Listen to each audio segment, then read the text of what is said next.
महाराज जी माता पिता होने के नाते हमने अपने कर्तव्य निभाए, बच्चे बड़े हो गए और श्री जी की कृपा से उनकी शादियां भी हो गईं। हमारे घर में 2 नए बच्चे भी आ गए। महाराज जी, हमारे रोल अब परिवार में कैसे निभाना है, मार्गदर्शन कीजिए। बच्चे अपना फर्ज निभा रहे हैं, हमारे माता पिता का रोल हमारे क्या शेष रह गया है और हमें आगे क्या करना चाहिए? हमारा जो उपदेश होता है किसी एक व्यक्ति के लिए नहीं होता, संपूर्ण सृष्टि के लिए होता है। आजकल ऐसी व्यवस्थाएं बन रही हैं समाज की कि सास ससुर को, माता पिता को बच्चे कुछ नहीं समझ रहे, सिर्फ अवहेलना, सिर्फ आज्ञा उल्लंघन, सिर्फ उनके साथ अभद्र व्यवहार। कोई बिरले ऐसे हैं, कोई बिरले बच्चे बहू ऐसे हैं जो अपने माता पिता की तरह सास ससुर को प्यार करे, और कोई बिरली सासू है जो बहू को अपनी बेटी के समान समझे। हमें लगता है अब आपका कर्तव्य पूरा हो गया है, आप घर में ही रहो पर भगवत परायण रहो, नाम जप करो, जितना शरीर काम करे उतनी सेवा कर लो और राग मत रखो। अब अपने परिवार को, अपने बेटों को, बच्चों को प्रभु को समर्पित भाव से कि नाथ यहाँ तक हमारी सेवा व्यवहार की थी, अब हम यहाँ विरक्त भाव से रहेंगे। अब जिसके पुत्र के पुत्र हो गए तो हो गया ना, अब तो बरबस राज सुतहि नृपदीना और हर हित आप गवल बल कीला। तो चलो नाव वृंदावन वास ना करो, क्योंकि वन में सर्वश्रेष्ठ वन वृंदावन है, एक है रास्ता। अगर ऐसा नहीं है तो घर में रहकर अब भजन की तरफ चित्तवृत्ति लगाओ, क्योंकि गृहस्थ धर्म पूरा हुआ। ये चौथी जो अवस्था कही जाती है ये भगवत प्राप्ति के लिए ही है। हो गए, बहुत लीलाएं हो गई। जिससे प्यार करोगे अब वही तुम्हारी अंतिम गति बिगाड़ेगा। श्रुत बनितादि जान स्वार्थ रत ना करु नेह सभी ते अंतहि तो ही तजेंगे पामर तू न तजे अवहीं ते। जब तक तुम्हारा शरीर काम कर रहा है तब तक तुम्हें प्यार है, और जिस दिन शरीर की स्थिति तुम्हारी ऐसी हुई उठने लायक नहीं, उस दिन तुम हमें बताना कि क्या तुम्हें कौन प्यार कर रहा है, किस कोट से कर रहा है। स्वार्थ का व्यापार है। आपका धर्म यहां तक था, पूरा हो गया। अब आप निरपेक्ष होकर अगर घर में दोनों और भजन परायण तो भगवत प्राप्ति पक्की।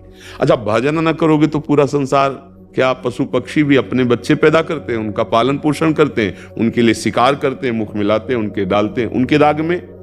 पशु पक्षी भी तो सब वैसे ही हैं जैसे आप कर रहे हो भाई। निद्रा, भय, आहार, मैथुन, मोह, ये सब चीजों के अंतर्गत है।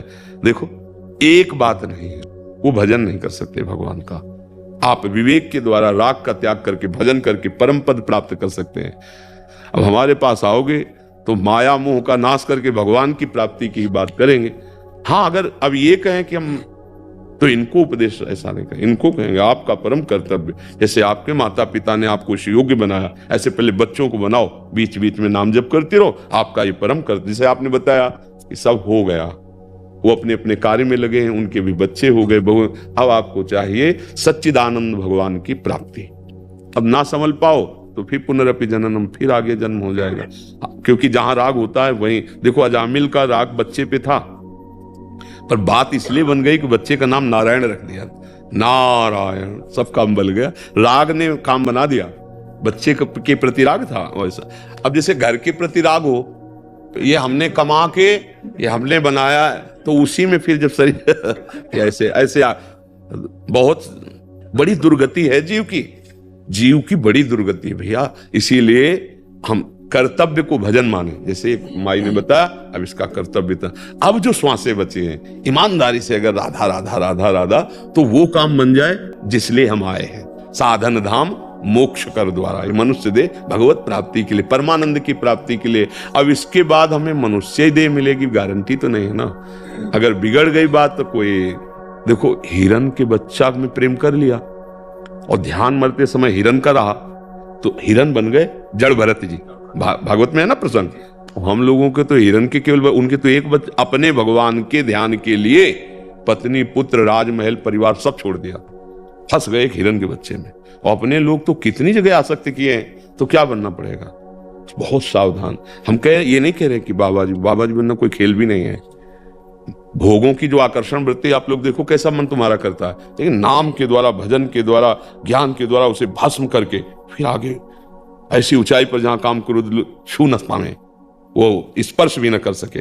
बहुत कठिन मार्ग है, तभी कोई बिरला चल पाता है, नहीं तो चला और फिसल करके फिर उसी वो बेस वही रहेगा। खेल वही हो जाएगी। तो इसलिए गड़बड़ हो जाता है। गृहस्थी में रहकर बहुत बढ़िया भगवत प्राप्ति हो सकती है। एक पत्नी व्रत या एक पति व्रत, धर्म पूर्वक मेहनत करके कमाओ, आए हुए अतिथियों का या किसी को अत्यंत आवश्यक, देखा कोई बीमार तड़प रहा है, 10 रुपया लगा के उसकी औषधि और नाम लो, और अपने परिवार को भगवान प्रदत्त मानो कि भगवान ने दिया है, पुत्र पत्नी परिवार, ये भगवान ने तो भेजा। आप क्या जानते हो कौन है, कौन आया तुम्हारे पुत्र रूप में, क्या जानते हो, क्या परिचय जानते हो, पूर्व में कौन था, आगे क्या होगा, तुम्हें तो कोई परिचय नहीं। तो भगवान ने उसे पुत्र रूप में सेवा करने के लिए दिया, और नाम जब पक्का भगवत प्राप्ति हो जाएगी। पर भगवान को कोई चाहते नहीं भगवत प्राप्ति। साधु महात्माओं के पास जाते, बेटा होना या लौकिक कामनाओं की पूर्ति करना या इन सब पे हमारा महत्व नहीं है। अगर हमारा होता तो हम छोड़ के क्यों बनते। और आप भी सही माने में जो सुख और शांति चाहते हो वो बिना भगवान के नहीं है। बहुत बेटे हैं लेकिन रो रहे हैं और दुर्गति को प्राप्त हो रहे हैं। हाँ, अगर बेटा है तो भगवान मानकर सेवा करो, नहीं है तो गोपाल जी को बेटा बना लो और दोनों मिलकर उनकी सेवा करो और भजन करके भगवान को प्राप्त हो। हमारी तो ये सीख है।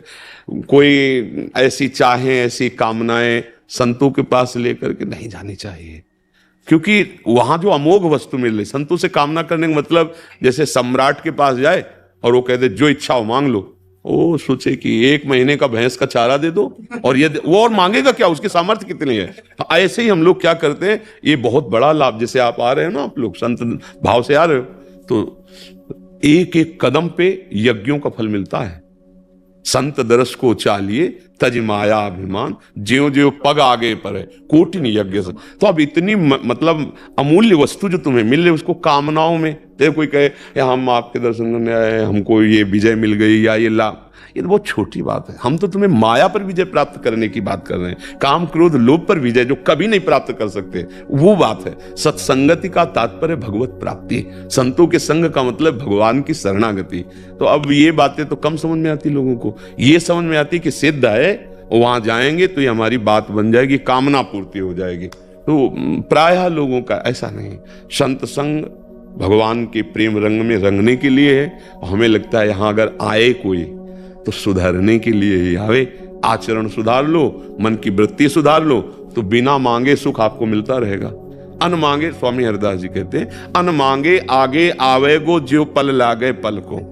जैसे पलक बिना प्रयास के झपकती रहती है, ऐसे ही तुम्हें सुख लिपट जाएगा तुम्हारे चरणों में, क्योंकि तुमने सुख सिंधु का आश्रय ले लिया।